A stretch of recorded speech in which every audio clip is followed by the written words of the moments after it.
I'm going to teach you how to do your monthly self breast exam. I got breast cancer when I was 26, so it's really important that you do these because most women find their cancer themselves, and I wasn't doing my self checks like I should have been because I thought I was invincible and 26 years old, and I wasn't. So don't be like me and let me teach you how to be smarter than me. First step is to look. So you're going to stand in front of a mirror. You're not going to be wearing anything, but for obvious reasons, I am. You're going to want to put your hands on your hips in front of a mirror, and you're just going to look around here, kind of look underneath too. Definitely go side to side. When I had my lump, you could see it on the slope of my breast, so it is really important to look at the sides. Then you're going to raise your arms above your head and do the same thing here, just looking around for anything weird. It's important to know what you're looking for, which is any changes to the skin, like dimpling, any changes to the nipple, just anything weird. Obviously, lumps are a big thing too.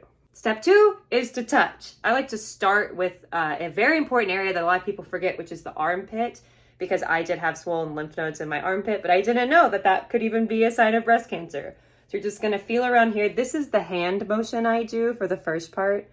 Just little tippy tappies. I'm gonna touch all around this area, get really in there, go all the way up to your collarbone, chest, and then I like to just go up my neck too. And then you're gonna do the same thing, arm up on the other side. Moving into the boobie area. So you're gonna do that same motion, but just around in like a circular motion to the nipple and then back out. Make sure you're also checking underneath the breast as well, especially if you are larger chested and there's a little mystery area under there. And then do the other side, same thing. I have dense breasts and fibrocystic tissue, so I know it's really important to use different hand motions, different pressures. So I will then put my arm above my head and do this like sweeping motion all around here. This is important too because when you're pressing like this, your normal tissue is moving around. Abnormal tissue will kind of stay firm, so it will help you feel for differences as well. And again, same thing, other side.